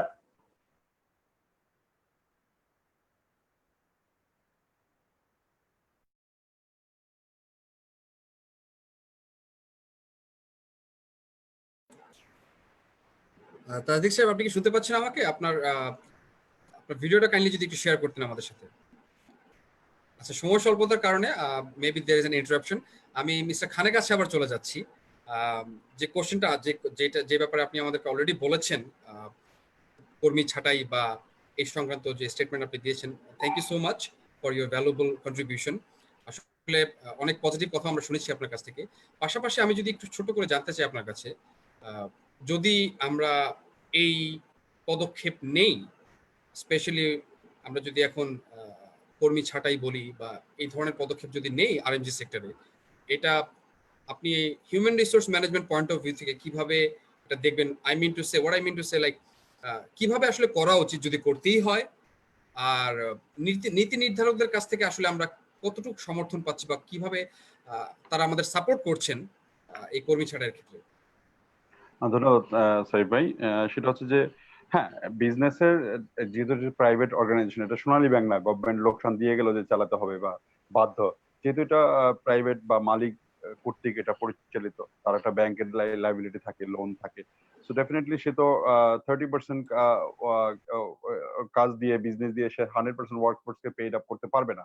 ডেফিনেটলি তাকে সে যা প্রয়োজন হলে যেতে হবে বা যাবে, কিন্তু সেটার জন্য আমি যেটা আবার বললাম, সেটার জন্য ডেফিনেটলি ওই পার্টিকুলার ইন্ডাস্ট্রিতে কিছু কোর্স অফ অ্যাকশন থাকে, এইচআর এর পলিসি থাকে, হিউম্যান রিসোর্স ডিপার্টমেন্ট থাকে। এখন প্রত্যেকটা আপনার যেগুলা কমপ্লায়েন্ট ফ্যাক্টরি, সেখানে স্ট্রংলি কমপ্লায়েন্ট ডিল করার জন্য স্ট্রং এইচআর প্রয়োজন, এবং বিজনেসের সাস্টেইন করার জন্য এইচআর এর কোনো বিকল্প নেই। সো এইচআর এর ডেফিনেটলি পলিসি প্রসিডিউরস অনুযায়ী যেতে হবে। সেক্ষেত্রে যাওয়ার জন্য আপনি যেটা বললেন যে যদি যেতে হয়, আমি একটা কথাই বলি, ভয়ঙ্কর কথাটা বলবো, আপনি যদি 2 মাস পরে 1.5 মাস পরে যদি আপনি এই ওয়ার্কফোর্স গুলোকে আবার আপনি রিক্রুট করেন, আপনি কি জানেন একটা রিক্রুটমেন্ট কস্ট কত? একটা ওয়ার্কারকে বা হেল্পার অপারেটর, যেটা আমরা যে ল্যাঙ্গুয়েজে ওয়ার্কার ল্যাঙ্গুয়েজে বলি, বা হেল্পার অপারেটর যদি বলি, একটা হেল্পার থেকে অপারেটরে কনভার্ট করতে 6 থেকে 8 মাস লাগে। সো এই 8 মাসের বেতন আপনি দেখেন 1 লক্ষ টাকার উপরে চলে যাবে আপনার, 1 লক্ষ টাকা, অথচ আপনি 2 মাসে যদি 15,000 টাকা লোকসান হয়, এইটা কস্ট কত আপনি হিসাব করতে হবে। এ টু জেড সব লেভেলে আপনি একটা কোম্পানি যদি একজন এইচআর এর অফিসারকেও আপনি নিয়োগ দেন, আপনাকে মিনিমাম 6 থেকে 8 মাস লাগবে তার আপনার কোম্পানির ইন্ডিভিজুয়াল বিষয়গুলো, তারপরে আপনার টোটাল পলিসি প্রসিডিউরস, আপনার way of operations, business nature's, তারপরে কোন ডিপার্টমেন্টে কিভাবে কি ডিল করে, ইন্টারনাল পলিসি, ইভেন পাশাপাশি 2টা ফ্যাক্টরি যদি আপনি রাখেন, 2টো ফ্যাক্টরি আলাদা আলাদা ইন্টারনাল পলিসি প্রসিডিউরস থাকে, অপারেশন সিস্টেম থাকে। তো এগুলাকে শিখাইতেও অনেক কস্ট আছে। তো রিক্রুটমেন্ট কস্ট বলে একটা শব্দ আছে এইচআরে। তো এগুলাতে আসলে আমাদের দুঃখজনক কি জানেন, আপনার মালিকরা দেখবেন একই মালিক গার্মেন্টস এ বসে, তার একটা ব্যাংক আছে, সে ব্যাংকে কিছু কিছু বোঝে না, তার কোনো ক্ষমতা নাই কার্যত, সে মালিক ব্যাংকের, ওইটাকে এমডি চালায়, এমডি হলো পেইড একটা এমপ্লয়ি আমার মতো। কিন্তু এই গার্মেন্টস এর আবার যে এমপ্লয়ি, তাকে কিন্তু মালিক ওইভাবে দাম দিতে চায় না, বিকজ গার্মেন্টস এর মালিকরা মনে করে এই ব্যবসাটা আমি সব বুঝি।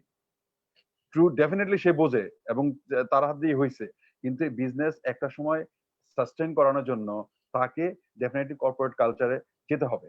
কর্পোরেট কালচার মিনস বিজনেসকে, নিজের বিজনেসের একটা আলাদা সত্তা থাকবে, সেই সত্তা, নিজের জীবন না থাকলেও, বিজনেসের সত্তা না থাকলেও, কোম্পানির সত্তা না থাকলেও, কোম্পানি ইটসেলফ একটা পজিশন থাকবে, যেই পজিশনটা বিজনেসটাকে সাস্টেইন করানোর জন্য করতে হবে। আপনি দেখেন বাংলাদেশ স্কোয়ারের কথা যদি বলেন, স্কোয়ারের মালিকরা কিন্তু জানেও না তার ফ্যাক্টরি কোথায় কোনটা আছে, কিন্তু তারা কিন্তু বছর বছর ইন্ডাস্ট্রি বড় হচ্ছে, বাড়তেছে। সো এই বিষয়গুলোতে যেতে হবে, প্রত্যেকটা ইন্ডাস্ট্রি উচিত। আজকে দেখেন আমাদের ম্যাক্সিমাম গার্মেন্টস এই পারিবারিক বিজনেসের মাধ্যমে হয়, রাতের বেলা খেতে বসে ছেলে বউ মেয়ে তারা বসে সিদ্ধান্ত নেয়, খাবার টেবিলে বসে স্ট্র্যাটেজিক সিদ্ধান্ত নেয়। সেই সিদ্ধান্তগুলো ইমপ্লিমেন্ট করার জন্য আনফরচুনেটলি ট্রু যে অন্য সেক্টরে রিটায়ার্ড করা লোকগুলো বসে থাকে, বড় বড় জায়গায় বসে রাখে, তাদের এসে ইমপ্লিমেন্ট করায়। এটা কত বড় বুমেরাং, যেটার বড় জ্বলযন্ত্র উদাহরণ হচ্ছে আমাদের ওপেক্স, আজকে কোথায় চলে আসছে, কোথা থেকে কোথায়, যেটা এশিয়ার মধ্যে একসময় একটা সমুদ্র ছিল। তো এই বিষয়গুলো থেকে আমরা যারা ছোট ছোট মালিক আছে বা ছোট ছোট বিজনেস আছে, তারা শিক্ষাগুলো নিচ্ছে না। আজকে দেখেন বাংলাদেশে কোনো ব্র্যান্ড ক্রিয়েট হয় নাই কেন? আজকে 50 বছর স্বাধীনতা অর্জন হয়েছে, একটা ফ্যাক্টরি আজকে নাই। আপনাদের শ্রীলঙ্কাতে দেখেন প্রচুর ফ্যাক্টরি ব্র্যান্ড হয়ে গেছে, ওদের এমএনসি হয়ে গেছে। ইন্ডিয়ান কোম্পানি 200-এর উপরে এমএনসি আছে। বাংলাদেশে একটা কোম্পানি এমএনসি হয়নি কেন? এটার কারণ একটাই, কারণ তারা খেতে বসে সিদ্ধান্ত নেয়, রাতে ডাইনিং টেবিলে বসে সিদ্ধান্ত নেয়, বড় বড় কঠিন কঠিন স্ট্র্যাটেজিক্যাল ডিসিশন গুলো নেয়। এবং তারা কোনো সিনিয়র এমপ্লয়িকে, যারা 15 বছর 16 বছর 20 বছর বিজনেসে সার্ভ করে, জিরো থেকে এডুকেশন প্রপার ডিগ্রি নিয়ে বিজনেসটাকে বড় করে, তাদের উপরে তারা ছাড়তে চায় না। হ্যাঁ, there is a lot of history, there is so many things is behind this. তারা সেজন্য যে বিদেশি নিয়োগের কথা যদি বলে, তারা বিদেশি নিয়োগের করতে চায় এই কারণে মনে করে 10 লাখ টাকা বেতন দিলে ওরা চুরি করবে না বা আমার জন্য থ্রেট হবে না। কিন্তু লোকাল কাউকে যদি আমি বিজনেসটা দিয়ে দিই, দেখা গেলো সে আমার জন্য থ্রেট হয়ে যাবে, কপি করবে বা আমার মতো আরেকটা বিজনেস তৈরি করে ফেলবে। দেয়ার মাইট বি চান্স। কিন্তু সেটার জন্য আপনাকে সেই সিস্টেমটা ডেভেলপ করার জন্যই কিন্তু আপনাকে এইচআরটাকে স্ট্রং করতে হবে, বিজনেস সাস্টেইন করানোর জন্য। আজকে আপনি কানাডার যদি 100 ইন্ডাস্ট্রি সার্ভে করেন, প্রত্যেক ইন্ডাস্ট্রি এইচআর ড্রিভেন। তো এখন আপনাকে বুঝতে হবে যে আলটিমেটলি আপনার বিজনেসে মালিক আপনি ঠিক আছে, বাট আপনি as a one stakeholder হিসেবে আপনার পার্ট আপনি দেখবেন, আপনার প্রপার রিপোর্টিং, প্রপার সিস্টেম দেখবেন, কিন্তু বিজনেসটা বিজনেসের মধ্যে চলতে দেন। তাহলে আজকে যার কথা বলেন, তারা যে স্টেটমেন্ট দেয় বা যেই দেয় সেই দেয়, এই স্টেটমেন্ট গুলো ওইভাবে আসবে না, আসার প্রয়োজন হবে না। কারণ এটা অন্য 10টা ইন্ডাস্ট্রির মতো একটা ইন্ডাস্ট্রি হিসাবেই চালানোর যথেষ্ট শক্ত এবং শক্তিশালী টিম, ইন্ডিভিজুয়াল টিম তৈরি করতে হবে। আর যেটা বললেন সাটায়ের প্রক্রিয়া যদি বলেন, এবার প্রক্রিয়া যদি ভিতরে যাই আমি, তাহলে আমি বলবো বিজনেসের প্রয়োজনে সময়ের সাথে বা অন্যান্য বিষয় যদি করতেই হয়, তাহলে পারফরমেন্স ইভালুয়েশন বা পারফরমেন্স ম্যানেজমেন্ট বা পারফরমেন্স অ্যানালাইসিস বলে একটা শব্দ আছে, সেখানে সার্ভাইভাল অফ দ্য ফিটেস্ট, অর্থাৎ যে যোগ্য না বা যে দক্ষ না, যাকে যে কাজটা হয় না, তাকে আপনার প্রপার ওয়েতে অ্যাজ পার ল তাকে হ্যান্ডশেক করতে হবে, আইনগত যে পয়সা বা আইনগত যে বেনিফিটস, তবে তাকে ডেফিনেটলি প্রপার ওয়েতে, আমি আবার আই রিপিট, প্রপার ওয়েতে যেতে হবে। কারণ তাকে বুঝাতে হবে যে বাবা, তোমাকে আমি 15,000 টাকা দিচ্ছি, 14,000 টাকা দিচ্ছি, তুমি আমাকে আউটপুট দিচ্ছ, ইনএফিসিয়েন্সি তোমার আমি 30% পাচ্ছি, এটা আমি সার্ভাইভ করতে পারছি না। সো প্লিজ কাম, আমার হ্যান্ডশেক করো আমার সাথে, আমি তোমার জন্য এই প্যাকেজ যা নিয়ম অনুযায়ী যায় এটা দিছি। Good policy. কারণ এখন কষ্টকর বিষয় কি জানা, আমাদের দেশের ম্যানেজমেন্ট বা মালিক যাদেরকে যাই বলি, তারা পেমেন্টটাকে, বেনিফিটটাকে মনে করে নিজের পকেটে টাকা ক্যাশ দিচ্ছি, যে কোনো ক্যাশকে বা পেমেন্টকে তারা মনে করে আমার পকেট থেকে দিচ্ছে। আসলে যে সেটা তার পাওনা বা সেটা যে তার প্রাপ্য, এই বিষয়টুকু আমরা কেউই মানতে চাচ্ছি না, কেউই নিতে চাচ্ছি না। That is the only reason আজকে আমাদের দেশের এখন পর্যন্ত আমরা আমরা কাজ করি, কিন্তু আমাদের এখনো দক্ষ জনশক্তি ওইভাবে তৈরি হয়নি। বিকজ আমরা এখনো সরকারি চাকরির পিছনে দৌড়াই, যেটা ওয়ার্ল্ডের ফার্স্ট ওয়ার্ল্ডে কেউ সরকারি চাকরি করতে চায় না, আমাদের দেশে করতে চাই। বিকজ অফ সরকারি চাকরি করলে there is lots of things, কিন্তু কোনো জবাবদিহিতা নাই বা ওইভাবেই করতে হয় না বা হচ্ছে না। কিন্তু প্রাইভেট ফার্ম গুলাতে মানুষ চাকরি করতে চায় না, বিকজ অফ আপনি একটা সার্টেন পিরিয়ড অফ টাইমের পরে যে আপনি আসবেন, দেখা গেল এক কাপ চাও আপনি খেয়ে আসতে পারবেন না। সো এই বিষয়গুলো নিয়ে আমাদের থ্রোলি কাজ করতে হবে, গভর্নমেন্টকে লিড নিতে হবে এবং অন্যান্য প্রতিষ্ঠানকে স্ট্রংলি কাজ করতে হবে, একটা পর্যায়ে আসতে হবে। আমার খুব ছোট থেকে ইচ্ছে ছিল যে এরকম কিছু একটা করে যদি আমি প্রপার ওয়েতে দেখাতে পারতাম যে একটা ইন্ডাস্ট্রি চালাই ছোট করে নিজের মতো করে, দেখাই যে এটা দিয়ে পসিবল, বিজনেসটাকে রান করানো সম্ভব। কিন্তু সেই সুযোগটা যদি আল্লাহ তাআলা পাই, তাহলে হয়তো আপনার লাইভে এসে আরেকবার বলবো যে আমি দেখিয়েছি এইভাবে বিজনেস করে। ধন্যবাদ। আবার যদি প্রশ্ন থাকে তাহলে উত্তর দেবো। অনেক ধন্যবাদ মিস্টার নুরে খান আপনার চমৎকার বক্তব্যের জন্য। আমার মনে হয় লাইভে আমাদের সাথে যারা আছেন, কর্মী ছাঁটাই বা এই রিলেটেড যাদের কোশ্চেনটা ছিল, আমার মনে হয় তারা কিছুটা হলেও তাদের উত্তরটা পেয়েছেন। আসলে সময় স্বল্পতা এবং বৈরী আবহাওয়ার কারণে আমরা খুব শীঘ্রই আজকের লাইভ সেশন শেষ করে দিব। যাওয়ার আগে আমরা মিস্টার KAHM ইকবাল এবং মিস্টার তাসদিকুল আলমের কাছে খুব সংক্ষেপে যদি আমি বলি, 1-2 লাইনে আপনি যদি আমাদেরকে বলেন, আপনাদের আশেপাশে যারা আছেন, এই সেক্টরে যারা আপনাদের আপনাদের সহকর্মী আছেন, অন্যান্য প্রতিষ্ঠানে যারা কর্মরত আছেন, এবং বিশেষ করে আমাদের সাথে এই সেক্টরকে যারা দিনকে দিন আসলে অনেক দূর নিয়ে যাচ্ছেন, তাদের মোটিভেট করার উদ্দেশ্যে যদি আপনারা দুজনেই খুব সংক্ষেপে যদি কিছু বলেন আমাদের। সাইফ, আপনাকে অসংখ্য ধন্যবাদ। তো আমি আপনার শেষ কোশ্চেন আসার আগে একটা আগের কোশ্চেনটা সামান্য একটু টাচ করে যেতে চাই, জাস্ট 1 মিনিটে, যে জি, শিওর শিওর। যে স্মল এক্সপোর্টাররা বা স্মল ফ্যাক্টরি গুলো তারা কিভাবে সার্ভাইভ করবে। তো আসলে এটা আপনার ওই একই রকম প্রান্তিক চাষির পক্ষে যেরকম সার্ভাইভ করা খুব ডিফিকাল্ট, এরকম প্রান্তিক ছোট ছোট ফ্যাক্টরি গুলোর পক্ষে সার্ভাইভ করা পরিবর্তিত পরিস্থিতিতে অত্যন্ত কঠিন। কমপ্লায়েন্স চলে এসছে, আর কম্পিটিশন অনেক বেড়ে গেছে। তো এখানে এখন যেটা অনেক করা প্রয়োজন, ইন্ডিভিজুয়ালি তারা না থেকে তাদেরকে এখন একটা সমিতির মতো আসতে হবে বা একটা ফার্ম ম্যানেজমেন্টের মতো আসতে হবে, প্ল্যাটফর্ম। কারণ দেখেন এখানে কিন্তু অনেক ইনভেস্টমেন্ট দরকার। এখন প্রোডাক্ট ডেভেলপমেন্টের জন্য ইনভেস্টমেন্ট লাগবে, তারপর হচ্ছে আপনার ইফিসিয়েন্সি ইমপ্রুভমেন্ট করার জন্য আপনার একটা ইনভেস্টমেন্ট লাগবে, আপনার মার্কেটিং করার জন্য ইনভেস্টমেন্ট লাগবে। এই ইনভেস্টমেন্ট করার মতো প্রত্যেকটা ইন্ডিভিজুয়াল ছোট ছোট ফ্যাক্টরির এই অ্যাবিলিটি নাই।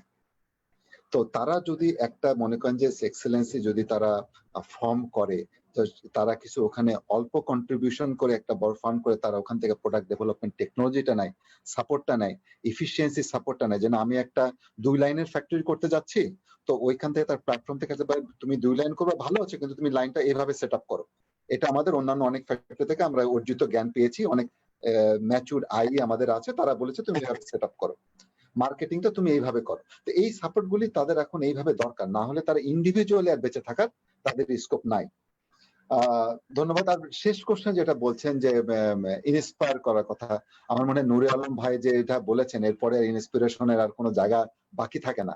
তো আমরা আশা করছি যে ঈদের পরে একটা বড় ব্লো আসবে অর্ডার, কারণ অবসোলিট যে স্টক আছে সেটাতে কাজ হবে না, তাদের একটা সেফ স্টক আবার তৈরি করতে হবে, সেজন্য তারা একটা বড় বিগ ভলিউম বাই করবেন। আর আমরা অতীতে এই ধরনের অনেক সিচুয়েশন পার হয়ে এসেছি যে আমরা শেষ হয়ে যাচ্ছি, এক সময় কোটা নিয়ে এরকম কথা এসেছিল। তো 2008-এ আমরা রেসিশন আমরা দেখেছি। রানা প্লাজা 2013 সালে এসেছে যে আমাদের দেশ থেকে সব চলে যাচ্ছে। তবে একটা আমাদের সবচাইতে একটা ভালো দিক কি যে আমরা খুব কর্মঠ এবং আমরা খুব পজিটিভ। আমরা কাজ করে যাই এবং কাজ করতে যেতেই আমরা ঠিক এই মুহূর্তে আমাদের সামনে ডেফিনিট রাইট ওয়েটা নাই। কিন্তু আমরা যে একেকজন একেকটা ওয়ে যে আমরা ট্রাই করছি, এটা করে আমরা যে আগিয়ে যাচ্ছি, ওখান থেকে আমরা রাইট ওয়েটা আমরা পেয়ে যাবো এবং সেভাবে আমরা আবার ইন টুগেদার আমরা আবার সার্ভাইভ করব। হতাশা হওয়ার মতো কিছু নাই এখানে। Will survive and will win again. Thank you sir. অনেক ধন্যবাদ আপনাকে। চলে যাচ্ছি তাসদিকুল আলমের কাছে। হ্যাঁ, ইন্সপায়ারিং ব্যাপারগুলো হচ্ছে যেই দুইটা অলরেডি এইভাবে বললো যে আমাদের রেসিশন ছিল একটা, সেই পিরিয়ডটা আমরা চোখে দেখেছি এবং তার পরের বছরটা আমরা খুব ভালোভাবে ব্যাক করেছি। তারপরে যেটা রানা প্লাজা, যেটা ছিল আমাদের জন্য সবচেয়ে বড় ডিজাস্টার। এখনো পৃথিবীর অনেকে যারা আমাদের সাথে কানেক্টেড না, তারা জানে যে বাংলাদেশ নামে একটা দেশ, তাদের এখানে রানা প্লাজার মধ্যে ডিজাস্টার ছিল। সেই বছরটাতে আমাদের 13, ইফ আই নট রং, 13-এ এই ঘটনাটা ছিল। সেই বছর আমাদের এক্সপোর্ট ড্রাস্টিকলি ফল করে। তার পরের বছর সেখানে আমাদের ফ্যাক্টরি কমে যায়, লাইক 1800 থেকে 2000 ফ্যাক্টরি কমে যায়। কিন্তু তার পরের বছর আমরা এক্সপোর্টে সিরিয়াসলি বাউন্স ব্যাক করি। সো আমাদের এখানে ফার্স্ট থিং হচ্ছে যে গার্মেন্ট ট্রেড, এটা হচ্ছে আমাদের হার্ট অফ ইকোনমি। সো এটাই হচ্ছে সবচেয়ে বড় ইন্সপিরেশন, বা এটার কোনো সেকেন্ড অপশন নাই। সেই জন্য যত আশা করবো, আমরা যত স্বপ্ন দেখবো, আমরা দেশকে আগায় নিয়ে আগাবো, যাই করব, গার্মেন্ট ট্রেড সবসময় একটা, টেক্সটাইল ট্রেড একটা সবসময় একটা বড় ভূমিকা রাখবে। আমরাও প্রাউড ফিল করি এই বড় কর্মযজ্ঞের মধ্যে নিজেদেরকে সম্পৃক্ত করতে পেরেছি, এবং আমাদের ইফোর্ট গুলাও একটা সময় যখন দেখা যাচ্ছে যে এটা ফলে যাচ্ছে, যে আমাদের ইফোর্ট গুলাতে বড় কিছু হচ্ছে, এইগুলা আমাদের ইন্সপায়ার করে রেগুলারলি। আর আপনি যাদের বলছেন যে ইন্সপায়ার করার মতো কি যাদের, তো এইখানে আমি বিজনেস দিয়ে আবার বলছি, যেহেতু আমি বিজনেস টিম হেড। এখানে হচ্ছে কি অল টুগেদার আমাদের লাস্ট ফিসক্যাল ইয়ার যদি আমরা চিন্তা করি, 450 বিলিয়ন ইউএস এর বিজনেস, আমরা করি অনলি 34 বিলিয়ন। সো হিউজ একটা গ্যাপ এখানে রয়ে গেছে, যেখানে আমরা এক্সপ্লোর করার চেষ্টা করিনি। কিন্তু এখন এটা আই ওপেনিং, যেটা আমি যদি বলি, কোভিড এর টাইমটা আমাদের আই ওপেনার। আমরা অপরচুনিটি খুঁজবো, আমরা এখন সবাই আমাদের ক্যাপাবিলিটি, ক্রেডিবিলিটি নিয়ে আমরা চিন্তা করছি, আমরা কাজ করছি।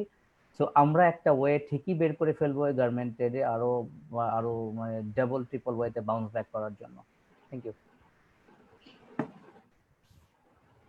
অনেক ধন্যবাদ। প্রথমেই আসলে আপনাদের কাছ থেকে ক্ষমা চেয়ে নিচ্ছি। আমি কথা দিয়েছিলাম 1 ঘন্টার বেশি আপনাদেরকে আটকে রাখবো না।